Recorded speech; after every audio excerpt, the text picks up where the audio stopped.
Este é mais um trabalho do podcast AC Vídeo. Eu sou o Jean Felipe, meu canal é o Dataholic, e hoje estaremos entrevistando o filósofo halterofilista Júlio Ferraz. Você vai acompanhar agora a história do Júlio. Ele é um atleta multicampeão e encontrou no esporte uma maneira de ver a vida com mais leveza. Um dos objetivos de quem vai à academia é ter braços fortes. O Júlio com certeza conseguiu bater essa meta. Ele pratica levantamento de peso há 14 anos e foi convocado para representar o Brasil no Mundial de Power Bíceps, que aconteceu em São Paulo. No Power Bíceps funciona assim: ganha quem consegue levantar mais peso somente com a força dos braços. Em São Paulo, assim que o árbitro deu o comando, o Júlio levantou 70 quilos, que é quase o mesmo peso dele, que está com 73. Marca que o consagrou campeão mundial. A categoria que eu competi foi até 75 quilos, nas categorias Open e Master 1. A Open é a categoria adulto, que vai de 23 a 39 anos, e a Master 1, que vai de 40 a 43 anos. E eu tive a felicidade, eu dobrei a inscrição e eu fui campeão nas duas categorias. Mas esses não foram os primeiros títulos do atleta. O Júlio já ganhou o campeonato mundial outras 2 vezes. Foi campeão pan-americano, sul-americano e 5 vezes campeão brasileiro. Ele também já bateu 53 recordes aqui no Brasil. Conquistas que, segundo ele, vêm de muito treino baseado em quebrar metas. A gente divide a meta principal em pequenas etapas e a gente vai vencendo essas etapas semana a semana, e conforme o tempo vai evoluindo, caso eu consiga cumprir aquelas etapas, a gente evolui para a carga seguinte. Então, a minha meta lá era bater esses 70 quilos mesmo. Eu queria ter um pouco mais, mas eu estava muito cansado para a última pedida,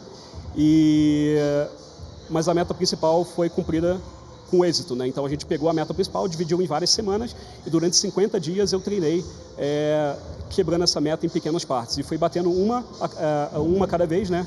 E cada semana vencendo uma etapa. A vida desse atleta, no entanto, não é só feita de conquistas.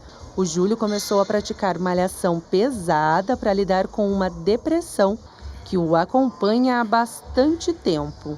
Por conta da liberação de dopamina, de extravasar os sentimentos, de levantar bastante carga e me colocar num estado competitivo de forma que eu venha superar as minhas marcas diariamente. E isso me ajuda a querer continuar e querer continuar a viver, eu diria.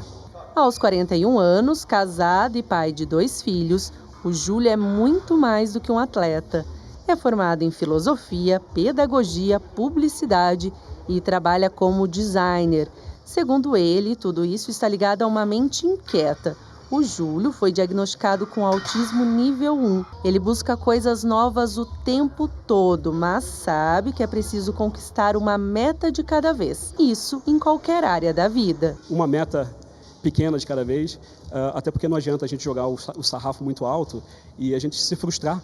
Então, uma etapa de cada vez, um degrau de cada vez, e eu tenho certeza que existem vários campeões mundiais aí em diversas áreas dentro de cada um.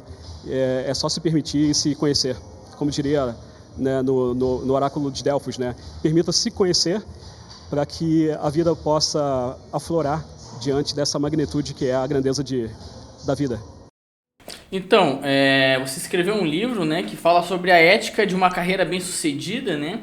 E quais seriam os valores para uma carreira bem-sucedida e por quê? Pois em primeiro lugar eu queria agradecer a oportunidade de estar aqui falando com vocês hoje, trazendo um pouco do halterofilismo, né, que é um esporte que muitos atletas levam com tanto carinho, assim, e a gente tem tanto pouco espaço, né, na mídia. Então, gratidão pelo espaço, gratidão pela oportunidade. Jean, valeu. Pois o livro Os Valores de um Campeão fala sobre os valores que me tornaram não só um atleta de alto desempenho, né, mas também que me tornaram uma pessoa mais íntegra, uma pessoa melhor. E isso, na verdade, é uma construção diária. Então, os valores seriam, eu não vou dar spoiler, eu vou pedir para que leiam o livro, mas basicamente seria a resistência, a resiliência, né, diante das agruras da vida. Interessante. Aquele vídeo fala que você teve que lidar com depressão. A depressão é uma luta constante. Eu faço acompanhamento há muito tempo. E é uma luta diária, né? Então eu não posso dizer que é uma luta que eu venci.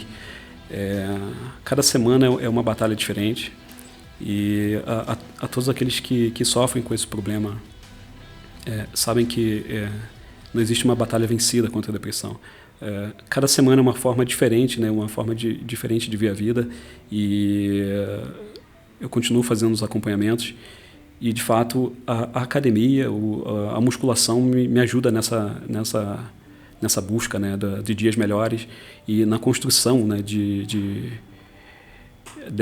desses dias sem os dias cinzas que passam na minha cabeça. O que te fez começar a treinar? Pois então, eu tive uma carreira um pouco rápida, né, no futebol. É uma carreira esportiva que me levou a jogar fora do Brasil, e eu passei pelo México, eu passei pela Bolívia, joguei no Rio de Janeiro, e ainda assim o futebol não me complementava, sabe? Ele não completava a minha existência. Então a depressão me trazia situações que eu precisava de extravasar de forma que nenhuma outra situação conseguia, se não fazendo a musculação. Então, o que me trouxe de fato a fazer a musculação pesada foi a busca pela superação da depressão. Você começou no futebol, né? Comecei no futebol. Mas daí acabou preferindo powerlifting. Pois então, a carreira do futebol ela é muito curta, né? Então, assim, a menos que você tenha um entorno te dando um suporte para dar sequência na carreira, né? É muito difícil dar sequência sozinho. E quando eu voltei na primeira vez para o Brasil, eu tive muita dificuldade lá no México, porque o clube que me contratou prometeu várias situações e não cumpriu nenhuma delas. A título de exemplo, os salários não eram pagos, eu fiquei sem comer, eu não tinha... o lugar que eu morava era precário, e essa foi uma das situações que me fez voltar. E o fato também de não ter um empresário que pudesse segurar a onda por um tempo, sabe? Então, eu tentei mais um pouco, eu fui jogar na Bolívia, na primeira divisão, e eu cheguei lá, a situação era bem parecida. E aí foi quando eu dei conta que eu tinha que dar sequência aos meus estudos e à minha vida sem futebol. E o powerlifting veio num acaso, né, na verdade. Você morava no Rio de Janeiro, né? Na época que você jogava no futebol, né? Eu sou natural de Petrópolis, né? Na Serra do Rio de Janeiro. E eu vim trabalhar em Curitiba numa empresa de desenvolvimento de jogos. Eu sou o designer de primeira formação, design gráfico. E aí eu vim trabalhar especificamente com desenvolvimento de iconografia, com GIS, né? A interface e tal. E eu estava malhando numa academia civil normal, lá não era específico para atletas, e num dia qualquer, uma pessoa estava com pressa de usar o equipamento, e ele precisava de usar o equipamento que eu estava usando. E aí, o nome dele é Guto Caratu, e ele percebeu que ele não precisava trocar os pesos, sabe? E ele falou, cara, você tem quase a metade do meu tamanho, e você tem muita força e tal. Aí me falou um pouco sobre o powerlifting, falou que ele era técnico de uma equipe e queria me apresentar. Beleza. Uma semana depois eu fui conhecer a equipe dele, né? E 2 meses depois eu já estava competindo no Paranaense. Foi aí que eu fiquei em segundo lugar. Foi a minha porta de entrada no Paranaense. No ano seguinte eu fui campeão desse Paranaense. E no ano seguinte, 2 anos depois, né, sendo o meu 3º ano de esporte, eu já tinha sido campeão brasileiro. Então, foi uma obra do acaso, e o que eu falei na entrevista, né, naquela matéria que passou, é se permitir, né, a coisa nova que aparece, porque possivelmente você tem talentos e facilidades que você nem sabe. Você tinha falado que ia jogar na primeira divisão da Bolívia? No Rio eu joguei na terceira, a terceira do Carioca, e no México era na segunda divisão, e na Bolívia na primeira. Nossa. Eu jogava no Aurora lá. O Aurora hoje é um clube que de pouca relevância, mas que ainda se mantém na primeira divisão. E você morou lá? Eu morei lá. E no México também? No México, eu morava no México, aham. Então conheço bastante, então... Rodei bastante. Nossa. E os dois países são incríveis e eu pretendo voltar agora como visitante, né? Eu tive o convite de voltar agora como atleta de powerlifting. Vamos ver o que a vida nos aguarda, né? Interessante. E tem algum país que você gostou mais? É um país vizinho da América Latina? O Panamá e, pelo incrível que pareça, o Paraguai. Aqui a gente está no sul, né, em Curitiba, então boa parte de nós já conhece aqui a fronteira, né? Mas a cidade mesmo da capital, né, de Assunção é incrível. Eu super recomendo. É isso que eu sempre falo, né? Porque ficam falando pra mim que Paraguai é meio sujo e tal, mas eles estão falando da fronteira. Eu falo, não, mas Assunção parece ser muito bonito. Assunção é incrível, super recomendo. Lá eu conheci um povo muito interessante que me apresentou o tererê. E enquanto eu ouvia um músico tocando harpa, cara, foi incrível, uma experiência ímpar. Sim, né? É que tem bastante tererê também, né? Sim, aquele chazinho gelado, maravilhoso. E lá é muito quente, né? E aqui é um pouquinho frio. Sim. Você tem várias formações, né? E qual seria a sua profissão no momento? Pois então, eu penso que a minha profissão hoje é meio que uma mistura de todas as minhas formações. A minha primeira formação tecnicista é de design gráfico, né? Mas eu sou formado em pedagogia, sou formado em filosofia e eu tenho pós em ensino religioso. Eu tenho MBA em marketing e mais recente eu terminei a minha graduação em letras e espanhol. Nossa, interessante demais. E o que te fez escolher a pedagogia? Eu sempre fui apaixonado pelo ensino, sabe? Eu tive grandes professores, tive grandes mestres e aquelas referências me fizeram escolher o ensino como profissão. Hoje mesmo com as minhas formações, né, eu trabalhando mais diretamente na criação e desenvolvimento, né, de materiais para uma escola, materiais de forma visual, né? Eu continuo lidando com a pedagogia, continuo lidando com a filosofia, mas o que me fez escolher foi isso, essas referências que eu tive ao longo da vida, e já bem cedo eu tinha certeza do que eu queria da minha vida, era lidar com artes e lidar com o ensino. Você fez curso de design gráfico, né, também, né? Sim. E também fez marketing e publicidade, né? Tem tudo a ver, né? Se for ver, total, as coisas se conectam, né? Tanto que hoje eu trabalho numa escola de ensino corporativo e lá eu desenvolvo o material artístico e com um cunho mais pedagógico. Então, certa vez uma pessoa me perguntou, Júlio, mas o que você quer com uma carreira tão plural assim? Eu falei, cara, eu quero tudo, eu quero misturar tudo isso porque eu tenho certeza que as coisas se convergem, sabe? E é só você ter um pouco de criatividade e de mente aberta que tudo se encaixa. Exatamente, né? Pode ser a área mais pode ser diferente e você vai ver, tipo, sempre tem um encaixe, uma congruência, né? Tudo se conecta. Interessante. E o que fez você escolher o powerlifting? Pois como eu disse antes, né? Assim, não foi uma escolha minha, tá? Eu sequer sabia da existência do powerlifting. Eu tinha visto, claro, nas Olimpíadas, né, o levantamento de peso, as Paralimpíadas, né, que tem uma das modalidades, inclusive, do powerlifting, que é o supino. Tinha um leve conhecimento do levantamento de peso. Mas a modalidade powerlifting se deu através desse primeiro técnico, né, que fez essa descoberta. E eu aceitei e eu me apaixonei, foi uma paixão à primeira vista e eu não parei e até hoje faço isso. Então, o treino do powerlifting é bem diferente da hipertrofia, né? O powerlifting, a base dele são 3 movimentos, né, que é o agachamento, o supino e o levantamento terra. Então, uma vez que você tem 3 modalidades para trabalhar, você não pode se prender unicamente aos exercícios específicos, né? Você precisa trabalhar os auxiliares, né, que vão te potencializar aquelas alavancas, por exemplo. Mas sim, o treino de powerlifting ele é bem diferente da hipertrofia, sobretudo porque você trabalha com bastante carga, trabalha com resistência, né?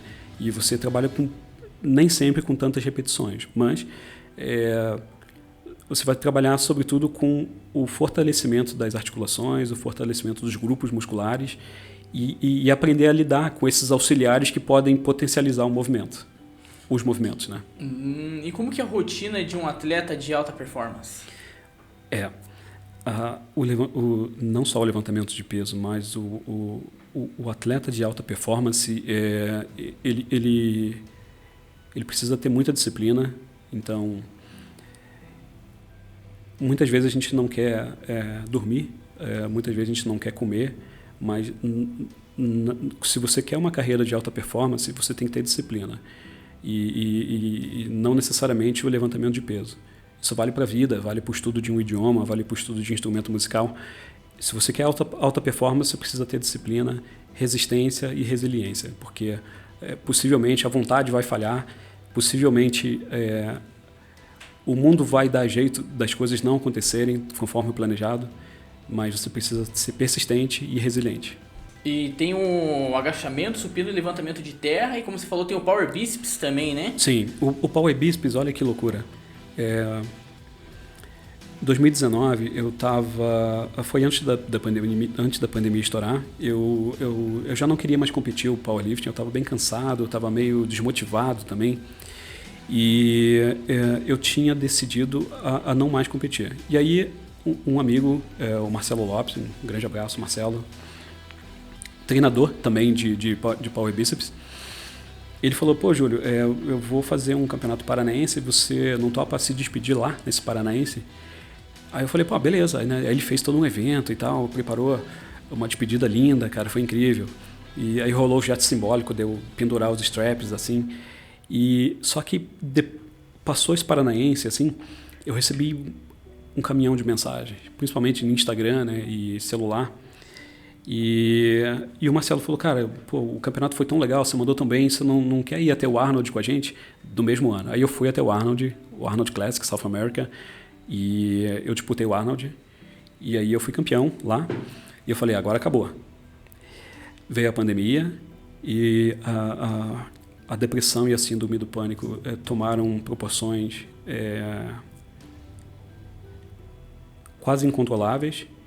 E aí foi quando alguns amigos falaram: cara, você precisa voltar a treinar pesado, você precisa voltar a ter o estímulo da competição. E foi assim que eu voltei a competir, isso já em 2021, com a pandemia um pouco mais controlada. E desde então eu disputei exclusivamente power bíceps, pan-americano, sul-americano, 2 mundiais, né? E 2 vezes ainda o Arnold Classic. Hoje eu sou o pentacampeão Arnold Classic. Acho muito interessante essa superação, né, envolvendo problemas tipo psicológicos, né, que tipo acho que todo mundo tem, né? Sim. E você precisa de uma válvula. Você precisa de uma válvula de escape. Porque se você não preenche esse espaço, o mundo vai preencher de alguma forma. Então, e muitas vezes são com coisas que podem te trazer malefícios na tua vida, como eu tive alguns exemplos próximos, né, de amigos que não tiveram essa válvula de escape no esporte, que não tiveram essa válvula de escape no instrumento musical, ou potencializar isso como energia, né, e caíram para bebida, para uso de substâncias ilícitas. E alguns não estão aqui mais para contar a história. Ai. Vixe, triste. Sim. Você é músico, multi-instrumentista, né? Pois é, eu já também muito cedo eu tinha eu diria, essa pretensão de estar na arte como um todo. Eu sempre gostei de instrumentos musicais, sempre gostei de ouvir música, mas por conta das dificuldades financeiras na vida, eu não tinha muita chance, sabe, de investir, de estudar, de comprar instrumento. E já, assim, quando eu comecei a trabalhar com carteira assinada e comecei a receber meu dinheirinho, eu comprei um videogame, que era o Master System, na época. E aí, tempos depois, eu percebi que eu podia ter comprado um instrumento musical. E eu falei isso com um amigo, ele falou, mas você não quer trocar por um violão? Eu tenho um violão lá. Eu falei, beleza, aí eu troquei por um violão. O meu primo Vinícius, que eu espero que esteja assistindo, lá de Petrópolis, do Rio, me ensinou a tocar um pouco do violão. E logo em seguida, depois, eu caí na vida, né, para tentar o futebol, e eu comprei uma gaita de boca, que foi a minha companheira por muito tempo. E aí eu fui depois estudar, né, quando eu tive um pouco mais de condição, todos esses instrumentos, né. E aí eu fui fazer conservatório de música, e lá a mente explodiu, assim, de tal forma que eu pude compreender a lógica da música, né, e aí ter a felicidade de pegar outros instrumentos e aplicar aquela lógica, e hoje, de fato, são vários instrumentos assim que se complementam, né, e tocam na minha alma. Quando eu ouço uma música, eu penso nela em vários instrumentos ao mesmo tempo. E qual é o seu instrumento preferido? O meu preferido é essa gaitinha de boca que eu trouxe aqui, mas eu gosto muito de ukulele, gosto bastante de derbak, que é uma percussão árabe, gosto muito de cajon. É difícil eleger um principal, assim, mas a gaitinha de boca, por ela ter me acompanhado mais tempo, né? Mas o violino foi uma paixão também, foi o que me levou, né, a fazer as aulas, né, para estudar partitura e tal. Então, acho que os meus preferidos hoje seriam esses, né? O violino com a gaita de boca e, de repente, o cajon. Nossa, e quais instrumentos mais você sabe tocar? Falou que sabe tocar violão também, né? Eu recente adquiri um violão de 12 cordas, e é um aprendizado interessante, porque a lógica parece a mesma, mas existe uma dinâmica diferente ali do violão, né? Mas eu toco bongô, eu toco os atabaques, a conga, triângulo, parece fácil, mas não é. Tocar triângulo é dificílimo, um pouco de baixo, aí tem um violino e a gaita de boca. Eu acho que é isso. Eu não lembro de todos, assim, mas são muitos, sabe? Percussão, principalmente, são muitos. Sim, galera, que sabe tocar violão, sabe tocar um pouco de guitarra, baixo, né? Um pouco de guitarra, um pouco de baixo. O que eu toco é isso daí. Cordas, sim, assim, né? Nem todas, né? Mas esses, né? Sim. Foi o que eu aprendi, né? Lá com aquela galera do conservatório, com aquela galera do violino, né? Que existe uma lógica, né? E você, entendendo aquela lógica, você aplica no instrumento, e assim, tenho para mim que você consegue aprender, qualquer indivíduo consegue aprender qualquer coisa, desde que não tenha limitações físicas, né, para executar determinadas tarefas. Então, se você que está me assistindo agora ou nos ouvindo de algum lugar, se você passar 10 horas com qualquer coisa, 10 horas com qualquer coisa, que seja 2 agulhas de tricô e uma linha, você vai aprender alguma coisa, cara. E no instrumento musical, você tem ali o dó, ré, mi, fá, sol, lá, si. Cara, são 7 notas. Tem música que usa 2, 3 notas. E se você aprender como manusear aquelas paletadas alternadas ali, bicho, você vai tocar 1 milhão de música em menos de um ano. A menos que rende, né? Sim, a menos que você queira se tornar um mestre, né? Tipo o Yamandu Costa. É outro difícil, nível, né, cara? Mas aí desses 23 que eu toco, de repente eu teria que trocar todos por um só para me tornar um especialista, né? Para se tornar especialista, você vai precisar de pelo menos umas 10 mil horas, né? E quais os estilos de música que você mais gosta? Cara, eu gosto muito de blues. A minha pegada é blues mesmo. Eu gosto de blues, gosto de rock and roll, gosto de reggae e jazz. Esses são os estilos que eu gosto. Também. Gosto bastante também. E são estilos assim que você, para tocar, você tem que estudar bastante, né? Na intuição não vai. Mas teve um monte de coisa que você teve que lidar, né? Depressão, também você tem autismo, né? De nível 1, né? Isso, eu fui diagnosticado com autismo.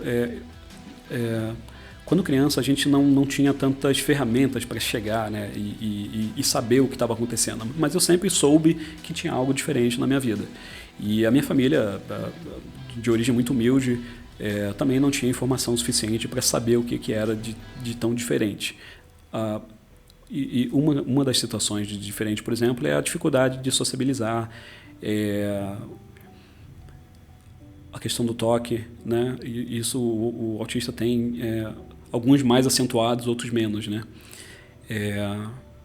E aí eu fui atrás de saber o que tinha de errado, porque a depressão parecia não acabar nunca, sabe? E tinha alguns gatilhos que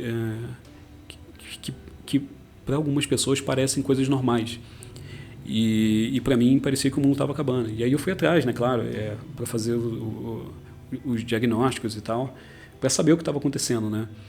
E aí foi que passei por várias análises, por vários acompanhamentos, até que a gente chegou ao diagnóstico do autismo. E saber disso hoje me facilita para as pessoas que estão com quem eu me relaciono, eu digo no trabalho, com família, né, com as pessoas que estão entrando na minha vida, e falar, olha, existe essa situação e eu preciso muito da tua compreensão. Pode ser que eu não entenda algumas situações da tua vida ou do cotidiano, mas eu vou me esforçar ao máximo. E peço também que compreenda a minha situação. Interessante, né? É uma grande história de superação, né? Teve que superar um monte de coisas, né? Sim, mas não acabou, né? Enquanto houver vida, existe... A superação nunca para. Sim. Também você passou por dificuldades financeiras, né? Isso. Quando eu resolvi sair da casa da minha mãe, a situação com ela nunca foi assim... com ela nunca faltou nada, mas também não havia tanta fartura. Mas ela dava um jeito, a minha mãe era guerreira, né? Mãe sempre é assim, né? A maioria delas.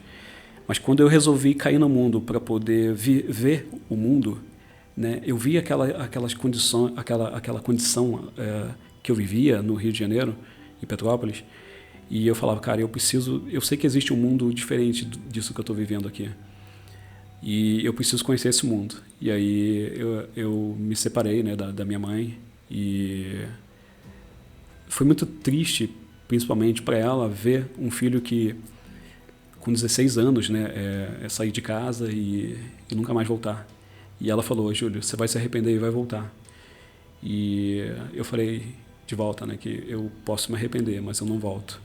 Mas eu não falei isso com a intenção de magoar, sabe? Foi porque eu realmente queria conhecer o mundo, eu precisava ver o mundo.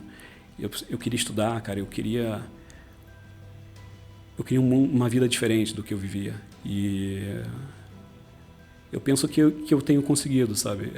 Uma das coisas que eu queria era isso, né? Essas formações, era fazer faculdade, era praticar esporte. A minha família sequer sabia que eu jogava futebol, eu fazia escondido. E você viu ela depois disso? A gente se viu algumas vezes. Espero que ela esteja assistindo nesse momento e fica um beijão aqui. E a minha real sensação de gratidão por tudo que ela pôde proporcionar e tudo que ela pôde me oferecer, mesmo com as limitações que a gente tinha, me fez ser o cara que eu sou hoje. São muitas coisas para superar, né, nessa vida, né? Muitas coisas, mas eu sempre tive em mente, cara, eu quero estudar. Se eu fosse ser um jogador de futebol bom, eu vou ser um jogador de futebol. Eu lembrava do Sócrates, né, que era do Corinthians, né, que ele era formado em medicina, né, e ele falava super bem e tal. Eu falo, cara, eu preciso ser esse cara, essa é a minha referência. E tinha o Zenão também, né, um cara super lúcido e tal. Eu sou flamenguista, mas eu vi esses caras e falei, é isso que eu quero pra mim, sabe? Eu vi o Zico, né, com toda aquela eloquência falando. Eu falei, meu irmão, eu preciso disso na minha vida. Mas nunca larguei os estudos. Eu sempre, independente do caminho que eu seguia, eu estava estudando, sempre. Você estava falando do Sócrates e Zenão, jogador ou filósofo? Olha só, cara, que curioso isso, porque o Corinthians tinha o que eles chamavam de democracia corintiana, né? Que era Sócrates, Zenão e tinha mais um jogador que eu não lembro agora. Mas tinha o Birubiru também. Mas eu estou falando exatamente dos jogadores. Que o Zenão, que é o pai fundador da filosofia, né? E o Sócrates, o pai fundador da filosofia, e Zenão também, né? Então, naquele time do Corinthians tinha Zenão e Sócrates. Interessante, né? Sim. Nossa, baita de uma coincidência, né? Pois é. Até porque você já fez filosofia também, né? E também eles te inspiraram, acho que os dois se inspiraram, né? Tanto os dois Sócrates, os dois Zenão. Incrível, é verdade. Olha só, eu nunca tinha me dado conta disso. Interessante. E quais são os exercícios que você nunca tirou da rotina de treinamento? Levantamento terra, agachamento e supino. Curiosamente, a base do powerlifting. Também o bíceps, né? Pois é, o bíceps eu até fazia, mas não com tanta frequência. Mas depois que o power bíceps entrou na minha vida, eu também nunca mais parei, né? O movimento de rosca direta, né, que é esse movimento de trazer da base até a altura do peito, esse é o movimento do power bíceps, o movimento de rosca direta com a barra W. Interessante. E o que você falou que o seu preferido entre os dois entre o agachamento, o supino e o levantamento terra é o power bíceps? Então, no powerlifting, que é agachamento, supino e terra, o meu preferido é o levantamento terra. O levantamento terra, Isso. que é aquele que levanta assim? Não, ele sai do chão ele vai até a altura do quadril. Esse é o levantamento terra, o deadlift. Força bastante lombar, né? Força bastante lombar, a perna como um todo, mas sobretudo eu que faço a pegada sumô, que é uma pegada aberta, né? Então a parte interior da perna força bastante e panturrilha também, né? Não tem um que levanta assim pra cima da cabeça? Então, esse é o olímpico, né? É o arremesso e o arranque, né? O arremesso que você realmente arremessa literalmente para cima e o arranque que você vai até o meio do caminho e termina o movimento suspendendo acima da cabeça, né? Nossa, e não é perigoso cair para trás, né? No arremesso. Esses eu não faço, né? Esses eu não faço, mas de fato é perigoso, sim. Nas Olimpíadas você vê vários acidentes assim. Ixi. E quais foram as maiores dificuldades para se manter treinando? Suplementação, porque tudo isso é caro. Dieta também é muito caro. Eu penso que o que envolve a parte financeira, no início para mim foi bem difícil, sabe? Porque eu estava trilhando um caminho, eu estava me acertando na minha formação, então ter que lidar com isso sem patrocínio, sem apoio, pagando do bolso as viagens. Então, eu acho que isso, a parte financeira foi um empecilho muito grande no início. Isso faz sentido, né? Eu faço hipertrofia, né? Por mais que seja magrinha, né? Sim. E tem um problema, né, em comprar suplemento, né? Eu tava comprando uns baratos e tava vindo tudo adulterado, não tava valendo a pena. Pois é, a gente fica à mercê, né, do que o mercado oferece, né? Mas a gente viu, não faz muito tempo, uma análise, né, de uma entidade brasileira do whey protein, né, de várias marcas que inclusive que a gente respeitava e vinha todo adulterado, né? Aquele número de proteína não correspondia à realidade, então a gente fica à mercê do que o mercado oferece, né? A menos que você vá por um caminho menos suplemento e mais alimentação, né? Por exemplo, o uso de proteína animal e não refinada, né? Então, assim, esse é um outro caminho, né? Mas nem sempre é fácil também você ter preparado aquele alimento para poder consumir, né? Então, de fato, a gente fica à mercê do que o mercado está oferecendo para a gente. E na dieta eu acho que sai mais caro também, né? Pois é.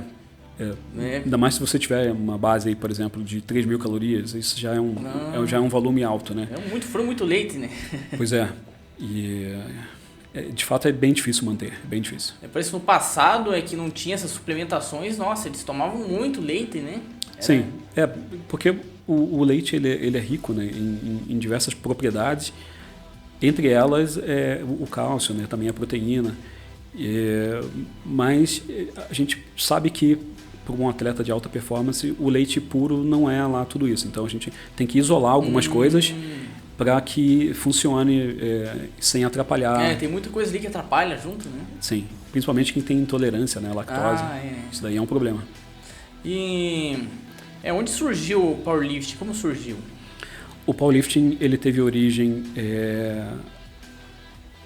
durante a Segunda Guerra e, se eu não me engano, é de origem americana e logo se espalhou com facilidade por ser uma forma de levantamento de peso, uma forma de halterofilismo mais próximo da realidade de todo mundo. Por exemplo, uma cama de supino, o levantamento terna, que é uma base, que é uma barra com pesos do lado, onde você só levanta uma barra, né? Então, isso você consegue fazer em qualquer academia, né? O arremesso, que é o olímpico, é muito difícil de você fazer porque você tem que soltar aquela barra e depois, você não pode trazer ela devagarzinho, né? Então, o arremesso e o arranque não tiveram tanta facilidade de adesão justamente por isso. Então, o powerlifting ele teve, durante a Segunda Guerra, essa propulsão justamente porque soldados praticavam e competiam entre eles. E aí, isso, assim com a difusão das academias, né, isso se alastrou facilmente pelo mundo em questão de pouco tempo. Nossa, interessante, né? E já o olímpico, ele surgiu faz bastante tempo, né? Então, o levantamento de peso mesmo, o arremesso e arranque, é difícil detalhar porque não é a minha formação, né? Mas o halterofilismo, o levantamento de peso como base, ele é tão antigo quanto a maratona, né? Ele começou na Grécia Antiga, junto com as maratonas, onde havia lá a corrida de cavalo, né? Mas as lutas, né, corpo a corpo, sem nocaute, né, que era só para você tombar as pessoas. Então, esses esportes vieram juntos no início da criação das Olimpíadas. O levantamento, o arranque e o arremesso, eles vieram a ser adaptados, né? Mas o powerlifting, infelizmente, não se tornou um esporte olímpico ainda. E eu penso que não vai se tornar também. O skate, né, ele se tornou um esporte olímpico faz pouco tempo, né? Tem até a dança, né, que é o hip hop, né? Que eu até peço perdão se pronunciei da forma certa, se é isso que é o esporte olímpico. De certa forma, existe hoje uma tendência de que o esporte procure difundir metodologias que causem menos lesões. O levantamento de peso causa muitas lesões. Sim. Então, eu não sei exatamente se foi essa a razão de ter sido excluída, né? A próxima Olimpíada de Londres é a última que vai ter levantamento de peso. E penso que também uma questão política, né? Você tem uma gama de esportes onde poucas pessoas conseguem praticar o levantamento e o arranque, por essa condição que eu falei, né? Então, penso que se o esporte tivesse se atualizado ou tivesse tido, de repente, incentivos para que ele pudesse se adaptar ao decorrer desses anos, penso que talvez ele não se tornaria um esporte a ser excluído, e sim, de repente, adaptado, né? E por isso entram essas novas modalidades, né? Eu não sou totalmente contra, mas também penso que você tirar uma modalidade de tanta tradição, né? O esporte perde muito, infelizmente. Nossa, eu não sabia disso, então não vai ter mais levantamento de peso? Pois é, o levantamento vai até Londres só e não mais. A menos que haja alguma mudança na política, o que eu acho muito difícil, porque a decisão já foi tomada. É a última vez que a gente vai ver arremesso e arranque. Por quais motivos? A princípio, alega-se política, né? E aí entende-se política tudo que envolve a organização do evento, né? Por exemplo, federações ao redor do mundo que talvez não tenham se atualizado na questão da prática do exercício, né? Então, penso que tudo isso tem muito a ver, sabe? Existe um favoritismo, né, em relação aos esportes, né? Sim. Só que o powerlifting ele vem crescendo também, né? É possível que a gente tenha eventos grandiosos como o Arnold Classic, né? O Arnold Classic é um evento que ele acontece em 3 partes do mundo e na América do Sul acontece em São Paulo já há 10 anos e lá tem várias modalidades, né? Então é possível que a gente tenha aí hoje menos eventos isolados, por exemplo, o Campeonato Mundial de Levantamento de Arremesso e Arranque, e que esses eventos sejam acoplados a esses eventos de grandeza multinacional, né? E porque lá já existem arenas, já existem torcedores, já existem praticantes de atividade física, né, que vão lá buscar atividades diversas, né, e contemplar o que estiver acontecendo lá. Então, penso que o Arnold Classic, assim como outros eventos que estão se organizando, vão fazer as tendências, né, no desenvolvimento e manutenção de eventos. E os atletas, eles conseguem patrocínio?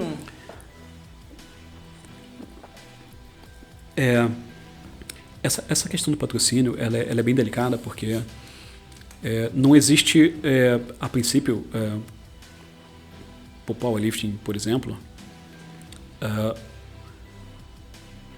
uma federação que contemple a imensidão da gama de atletas que existem, sabe? Tem mais atletas do que o governo consegue apoiar. Então, esses atletas têm que, por conta própria, conseguir esses apoios, né? E aí faz aí o seu jabás, né, por mídia social, né?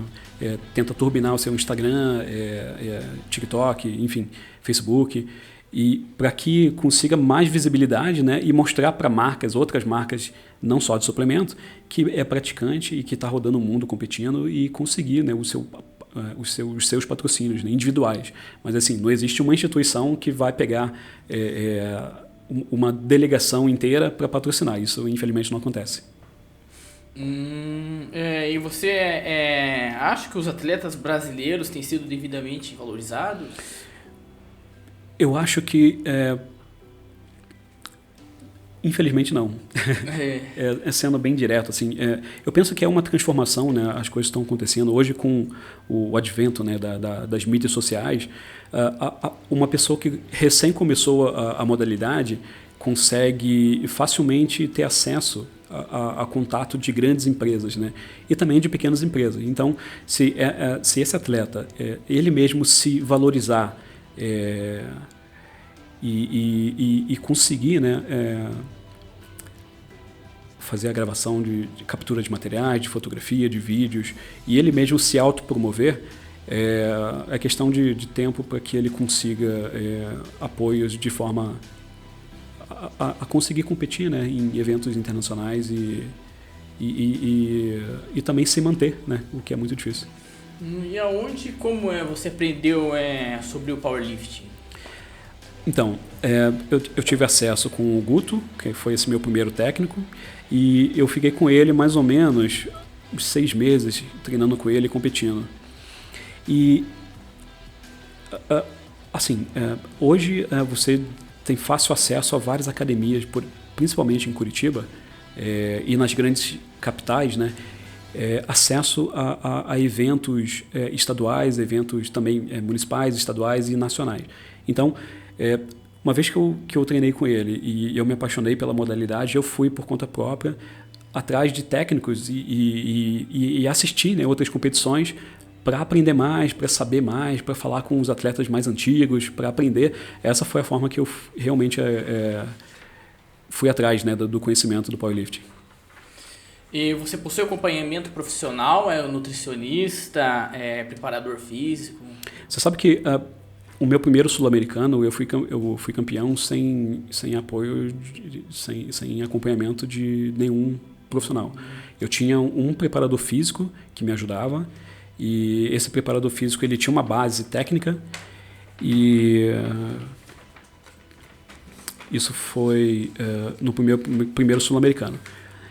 Depois desse primeiro sul-americano, aí sim, eu me aproximei de profissionais com formação, eu fui atrás também Aí os títulos foram vindo, né, e esses profissionais também começaram a aparecer naturalmente. Hoje sim eu tenho acompanhamento, eu tenho os profissionais que me acompanham.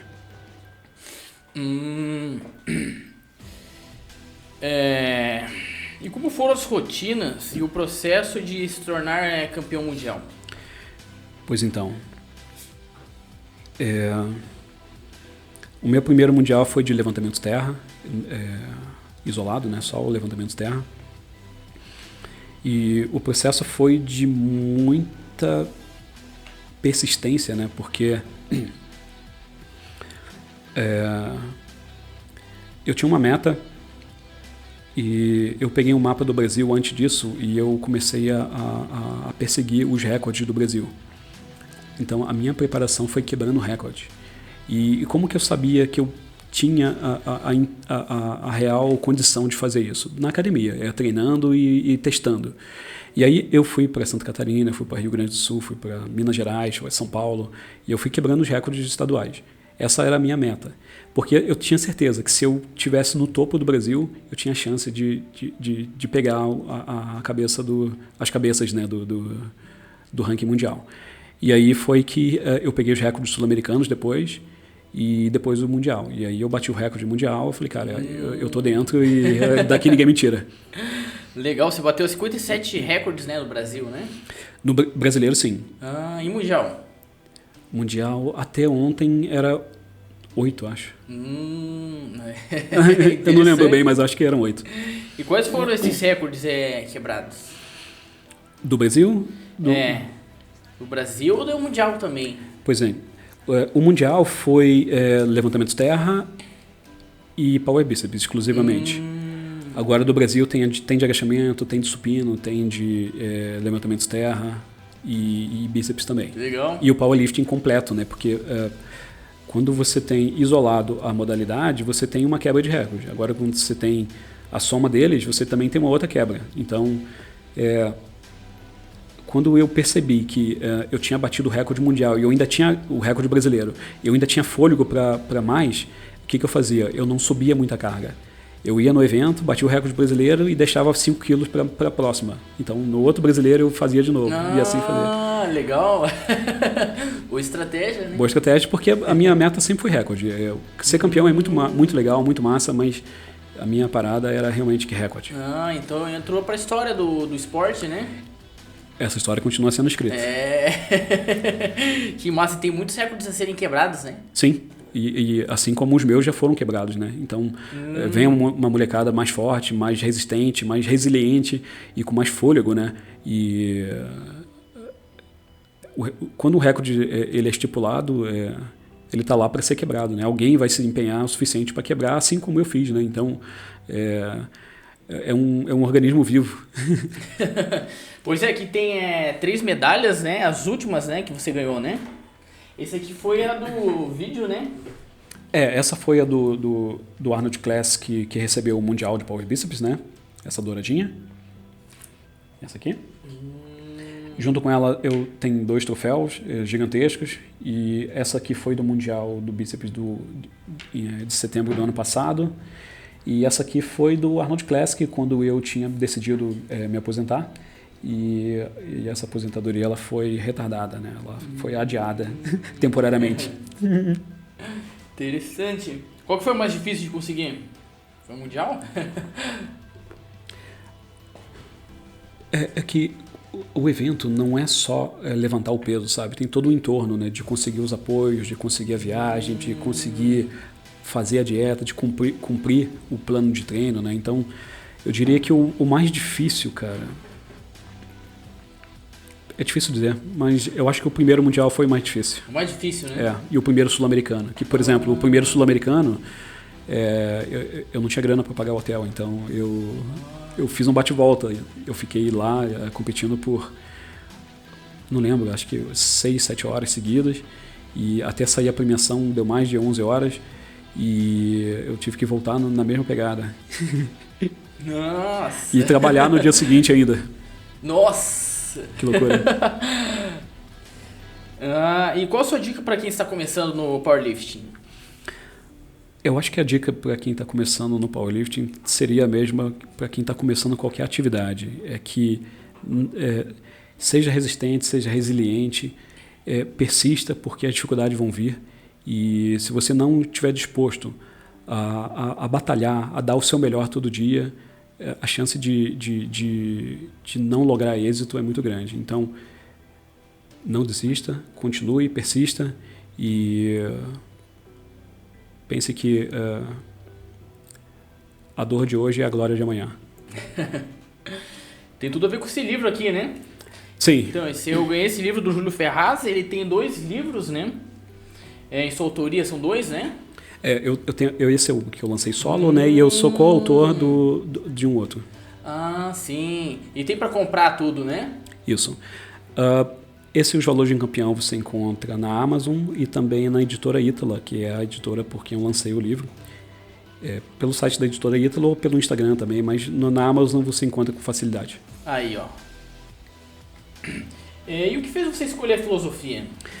Pois então, assim como o ensino, né, a filosofia, cara, ela sempre esteve presente na minha vida, porque quando eu resolvi, como eu disse, né, cair na vida e conhecer o mundo, eu já estava fazendo filosofia, né, filosofando comigo mesmo e questionando tudo aquilo que eu vivia, questionando tudo, na verdade.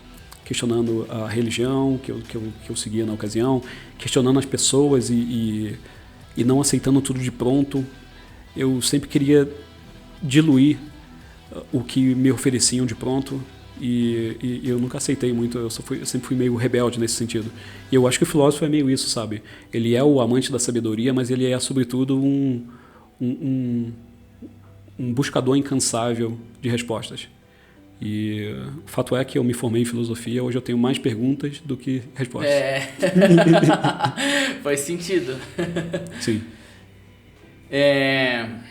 Então, você teve uma religião antes, né? Era o cristianismo?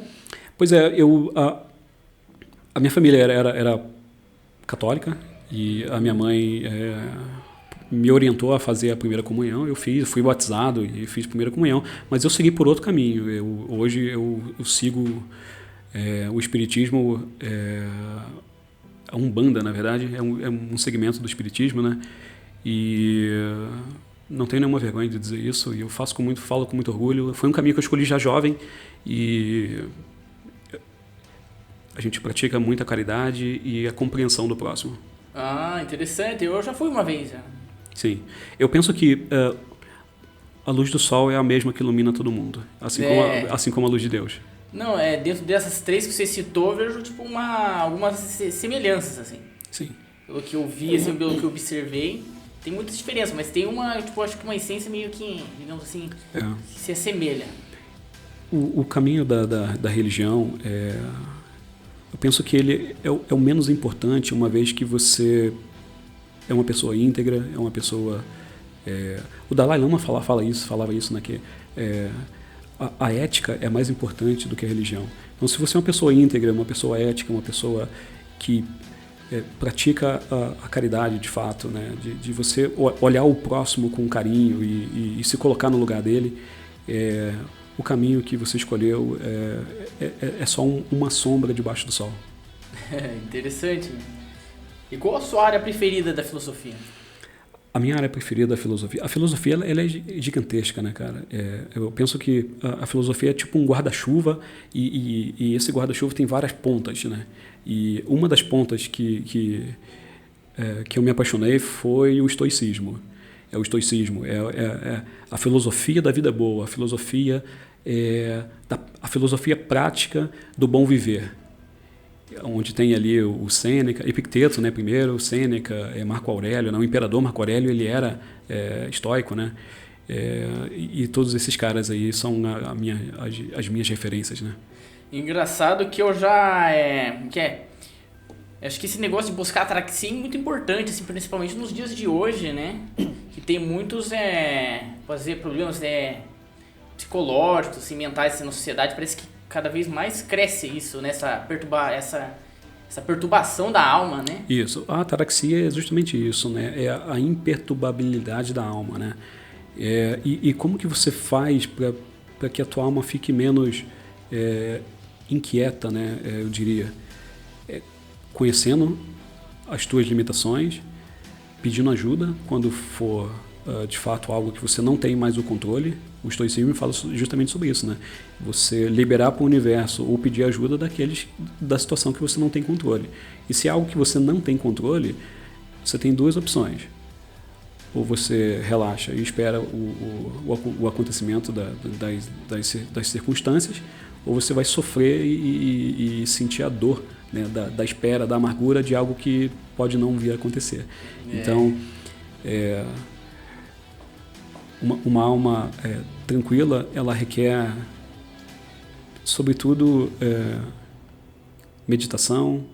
Meditação não é sentar em posição de lótus e ficar esperando os pensamentos pararem.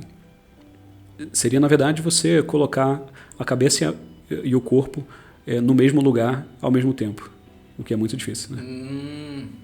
Interessante. Das escolas helenísticas, a que mais me ajudou assim em relação à ataraxia é o estoicismo mesmo. Zenão, esses caras. O Epicteto, né, cara, é interessantíssimo, né, cara, mas o Sêneca foi o que eu mais lia, o que mais produziu conteúdo, ou melhor, o que mais chegou conteúdo até nós, né? E ele tem lá sobre a brevidade da vida. Esse livro mudou minha vida, sobre a brevidade da vida. A gente vive uma vida de forma que a gente não se dá conta que uma hora isso vai acabar.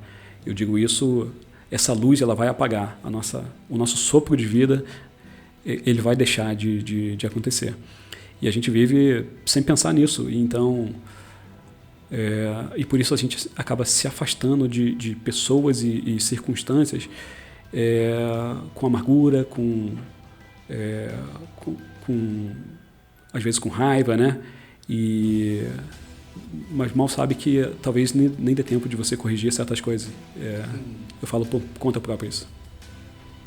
Legal. E quais são os filósofos que mais te inspiraram? Os históricos, todos. Spinoza, eu gosto muito de Spinoza, gosto muito de Schopenhauer, né? Apesar de ser considerado pessimista, né? Mas eu acho que ele era, talvez ele tinha o mesmo diagnóstico que eu, né? Nós somos um pouco pessimistas, né? O mais próximo que eu tive contato, o Clóvis de Barros Filho, eu tive a felicidade de fazer curso com ele, é um cara incrível. Você conheceu ele, então? Sim. Nossa. Da modernidade, a Marilena Chauí, cara, eu acho a Marilena incrível, a Marilena é fenomenal, o Leandro Carnal, o Pondé, Mário Sérgio Cortella, né? E aí o exército do iluminismo, Voltaire, gosto muito de Voltaire, cara, é incrível. Hoje mesmo eu estava lendo algumas coisas de Voltaire, Karl Popper, né? Que fala sobre o paradoxo da tolerância, é sensacional. São muitos, né? Interessante, né? Você falou sobre o Schopenhauer, né? Ele tem uma ética bem pessimista, assim, né?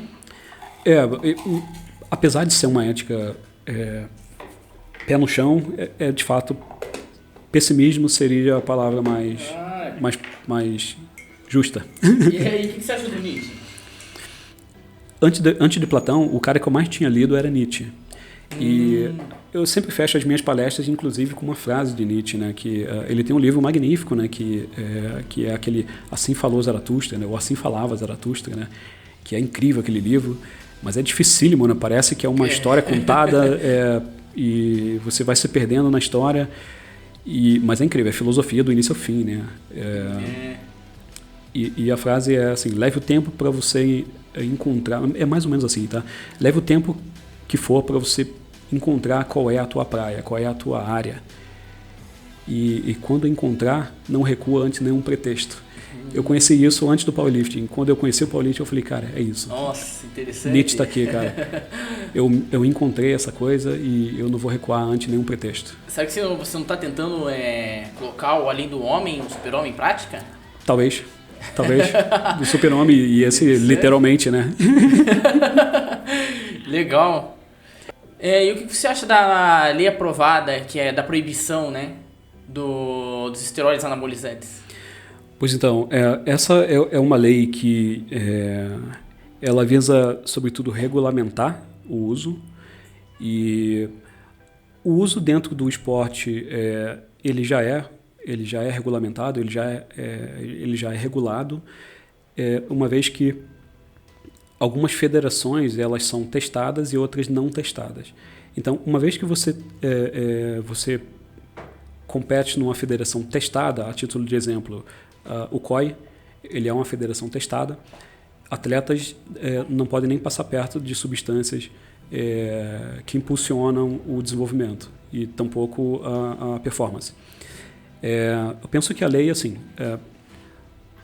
toda lei que visa regulamentar o uso, eu acho super válido, uma vez que busca-se ali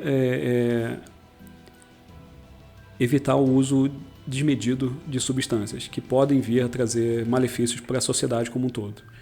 Então, Se a pessoa tem a pretensão de se tornar atleta com um fim de uso baseado em substâncias, usando o mercado negro como fonte, são escolhas. Então, cada um vai poder dizer por si. Mas eu penso que a regulação e a regulamentação, ela visa, de fato, um bem coletivo. E a gente vai saber o resultado dessa decisão ao longo do tempo, né? Mas penso que sim, se a gente tiver menos pessoas tendo acesso a essas situações, duas situações vão acontecer naturalmente. Uma delas é a abertura e a facilidade do mercado negro fazendo essas substâncias rolarem, né, no mercado. Isso vai acontecer naturalmente. Então, o que vai ser preciso vai ser, daqui a pouco, revisar essa situação para que essas substâncias não sejam apreendidas do nada e tornando cidadãos comuns em traficantes. Então, penso que a gente vai ter que rever essa situação em muito breve. E aquela redução de danos feita pelo endócrino não tem mais, né? Pois é. É muito comum que pessoas já chegam com a solução para um determinado profissional e falam, eu preciso disso. E alguns profissionais, de fato, seguem por esse caminho, né, e já receitam a substância. Então, eu penso que sim, que a regulação ela vai dificultar o acesso, mas pode vir a fazer com que o mercado negro se reorganize de outra forma.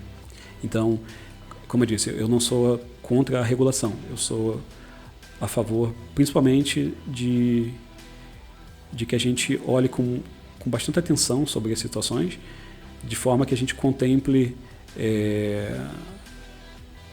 e não venha criar outro problema, que é o caso do mercado negro emergente, né? E trazer problemas para a sociedade como um todo. Eu tava seguindo umas páginas, né, de maromba, não sei o que. Sim. E daí lá nos stories sempre tem lá um @Danone lá, você aperta e vai indo pra uma... De fato, eu penso que isso vai acontecer ainda mais agora, com mais força, penso. Não que eu esteja estimulando, tá? É só uma... não precisa ser um filósofo para analisar como que um mercado negro funciona, né? Então, para acabar, você poderia dar um show de gaita para nós? Vai ser um prazer. Eu, na verdade, vou fazer só um riffzinho, né? Eu vou recomendar que vocês usem com um tempo hábil, o clipe do Som da Rua, que é o meu projeto musical, que lá vocês, inclusive, além da gaita, vocês vão ver outros músicos de Curitiba tocando a mesma música e é bem interessante. Eu super recomendo, tá? Mas vamos fazer um riffzinho aqui.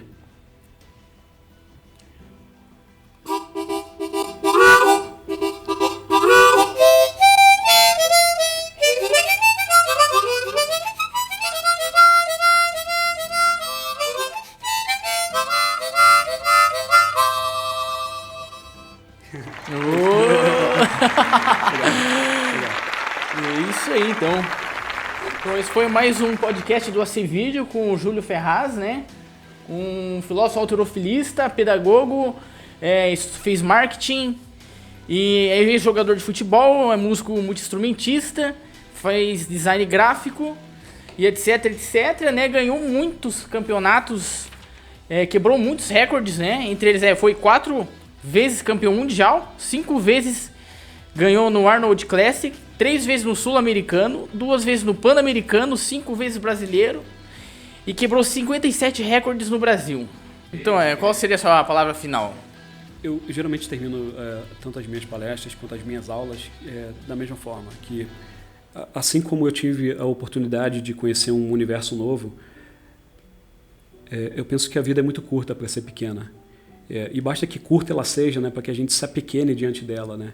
Então, se permita a fazer coisas novas, se permita a tentar coisas novas e e viver essa imensidão da vida que ela pode ser magnífica. Esse foi mais um podcast de produção AC Vídeo e até a próxima.